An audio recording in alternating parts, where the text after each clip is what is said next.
Well, the start and the first lap lived up to expectations at Baku. Charles Leclerc, of course, on the pole for Ferrari on the clean side of the road, which means he's on the right-hand side on the approach to the left-hand first corner. Made a pretty good start, but got more wheel spin than we're used to seeing Ferraris get off the line. Sergio Perez on the dirty side of the grid, absolutely brilliant, just straight down the inside, kept the car absolutely in a line. By the time they got to the braking area, he's alongside Charles. That was his momentum. So it was an easy pass for him into turn one. And meanwhile, Charles then locked up the left front, which enabled Max Verstappen to have a real look at Charles going into turn one, and indeed to do the same going into turn two. But Charles defended well and finished that first lap with Max right behind him in his tow. But Sergio Perez, absolutely beautiful on that opening lap, pulling out, crossing the line about a second and a half ahead of Charles Leclerc, leading the Grand Prix. Carlos Sainz fourth, and then George Russell, absolutely fabulous, leading the rest of the pack in fifth place.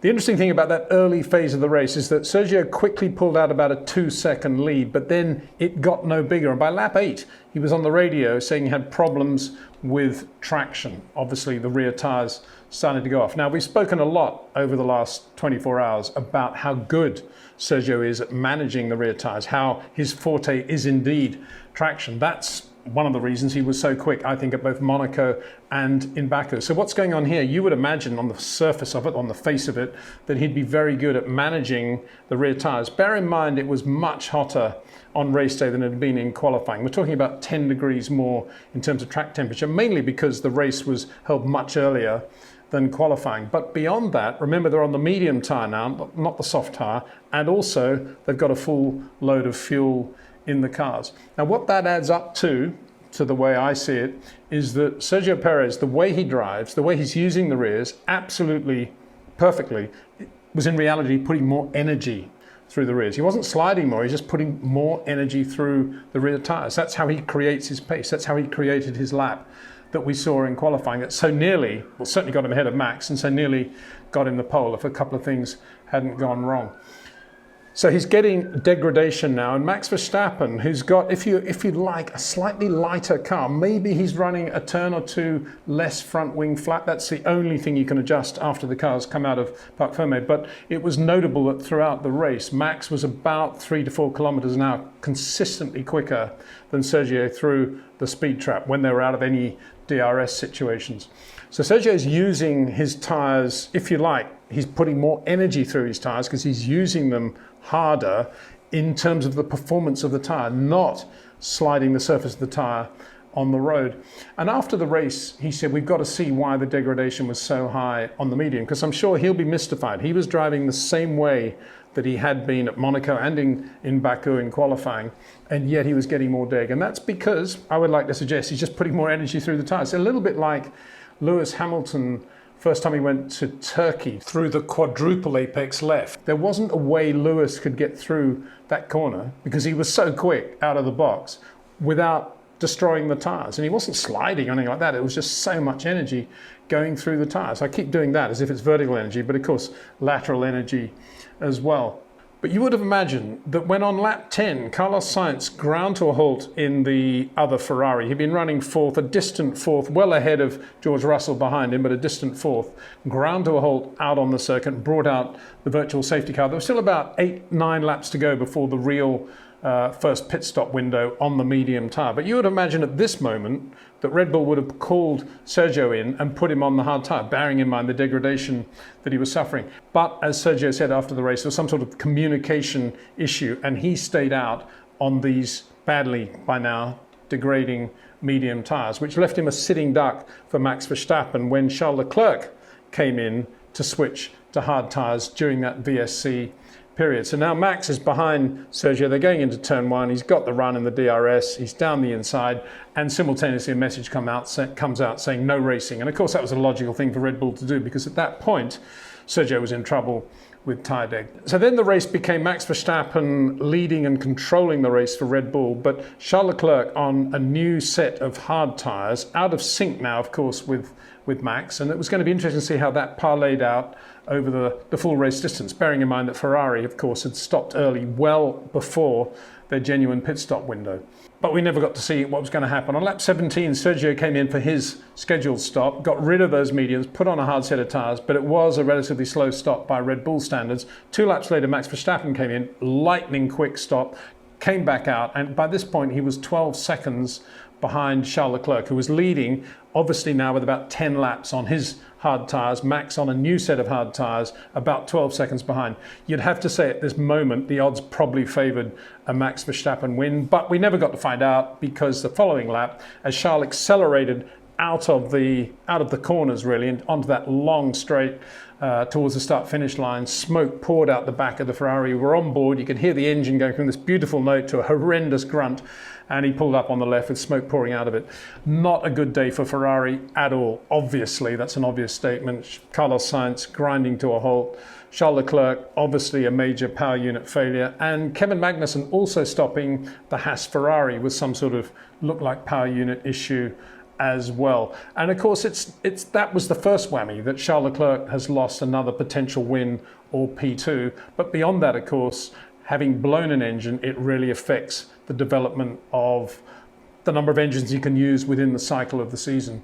So that will have an ongoing effect now for Ferrari, and it'll be a major blow for them. There's no question about that. Talking to many of the engineers involved in the power units in Formula One, I think we've all underestimated how much they were affected by the COVID crisis over the last 18 months and how that has affected the supply chain of third-party companies that make parts for the power units. Who am I to say precisely what happened at Ferrari? But I do know that in general, Formula One power unit builders have been affected by the quality of materials, by delivery dates, and by other issues too detailed to go in here.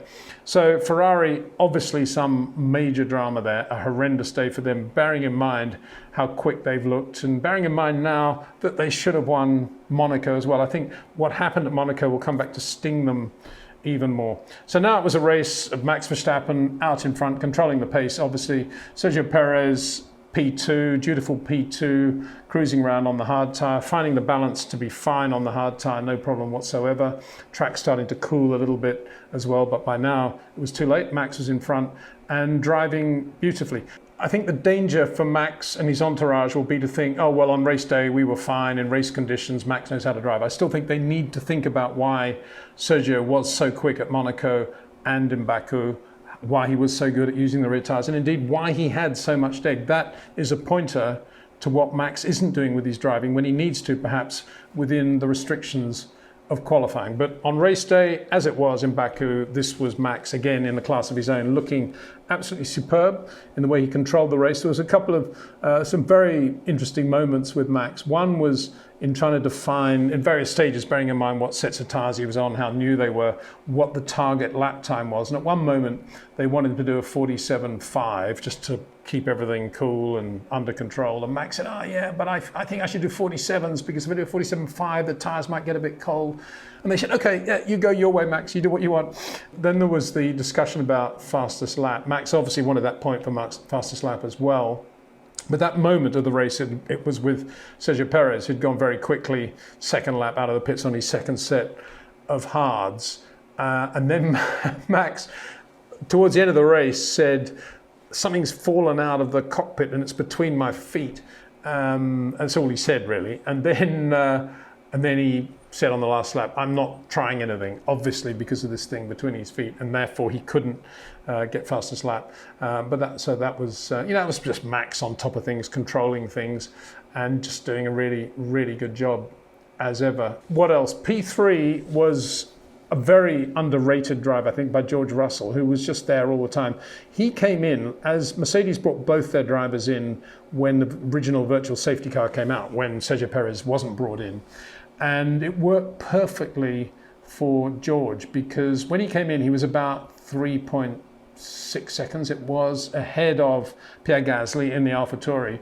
And when it all settled down, a lap later, he was 7 seconds ahead of Pierre Gasly. But much more importantly, he then had Fernando Alonso and the two McLarens between him and Gasly, his nearest rival. So by the time Pierre got past all of that, he was something like, I don't know, 20 seconds behind George, and it was an easy race there for George. I say easy race, easy in terms of margin, very difficult in terms of the bouncing on the Mercedes and just generally driving a car which is ridiculously slow in a straight line compared with everything else on the circuit. For Lewis Hamilton, of course, who started further down the grid and had to spend a lot more time in traffic, and who's been around a bit longer too, and his back is hurting, it was an even harder day at the office. He came in at the same time, switched to those tyres when the VSC came out, so that kind of defined his race in terms of where he was going with sets of new tyres. And he did really well, some beautiful passes, particularly in the second DRS zone against drivers like Ocon, Tsunoda, Daniel Ricciardo, really, really good. No mistakes, you'd have to say. There was a moment when Lewis said, "My back is absolutely killing me." And you had to feel sympathy for Lewis at this point. A 7 times world champion, been racing in Formula One for 15 years, and he's having to go through this bouncing thing every lap. Imagine how his heart was sinking when he got to the beginning of Sector 3 and he knew he'd have to go through all that stuff again. But Lewis drove beautifully. It took him a long time to get out of the car in parc fermé. This wasn't put on, this was genuine stuff, and he has very good physios around him, obviously. But this is something I think everybody in Formula One should be concerned about, is the bouncing and the effect on the physiology of the drivers. It's not a great thing. And I think another point is that it's beginning to dawn on us all that the current cars have taken away some of the finesse of driving. And of course, a key example of that is Sergio Perez, who had the finesse to be so quick, using the tyres perfectly in qualifying. Yet when it came down to sheer downforce, the amount of grip that the car needed in terms of the full fuel load, he was on the medium tyre now, it just couldn't take it, and the tyres went off. So yeah, Max Verstappen, I suppose you could say he's as much in a sweet spot when it comes to the Red Bull on race day on a full load of fuel as Sergio Perez was at Monaco and Baku in qualifying. And in that respect, Red Bull, you've got to say, got the perfect driver combination. Quite different now, and we know that Sergio is better at what he does with the rear tyres in the way he uses them for the lap. I'm not talking about management necessarily. Whereas Max Verstappen has this all-round versatility, but it would be nice to see Max thinking, and I'm sure he will, I need to start doing what Sergio does in qualifying with the rear tyres. And that's something that has shown up over the last 2 races. So Lewis finished 4th, so it was Mercedes 3-4.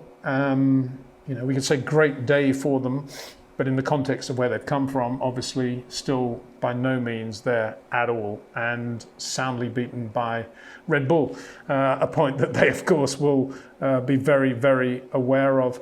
And then going further down the results, Pierre Gasly finished 5th, didn't stop for a second time on the hard tyre, and that effectively lost position to Lewis Hamilton, but it was enough to keep him track position ahead of Sebastian Vettel in the Aston Martin, who ran a similar strategy to Pierre Gasly. An eventful race for Sebastian Vettel. There was a moment when he came up to pass Esteban Ocon and had him going into turn 2 on the outside, but then misjudged braking, misjudged turn-in point, misjudged the approach speed, ran wide down the escape road, which was clumsy, but then did a very deft spin turn. With the guardrail here, did one of those, just missed the guardrail with the rear, straight back in the race again, and to repass Ocon and get that position behind Pierre Gasly. So a nice bit of driving for Sebastian Vettel. More than anything else, I suppose you could say he's got this car control. It's a shame we don't see it more when he's out there putting laps together, because he's got this very defined way of driving, and it kind of led him astray. That's what led to that to going down the escape road in the first place. But to see what he was doing in the auto test department, really impressive to watch.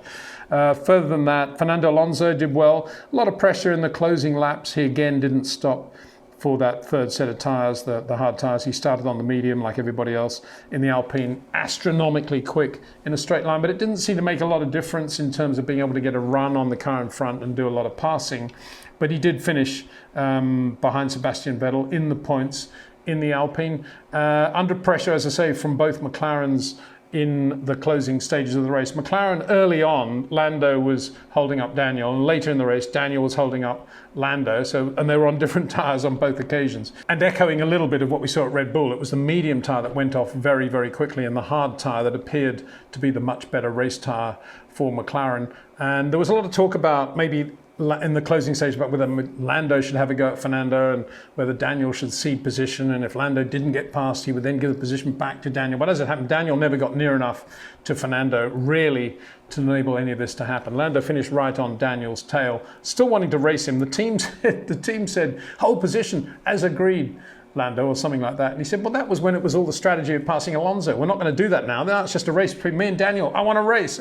But anyway, he finished just behind Daniel. I'm sure we'll have a laugh about that later on. Esteban Ocon behind them. And Valtteri Bottas drove pretty well to finish P11 after starting 15th. I mean, where had he been all weekend? Any other things to remember? Lewis, to add to Lewis's issues with the back, at one point he said, something very cold in the seat now. It's always a bit of a worry, presumably something to do with the extinguisher, maybe not, but possibly.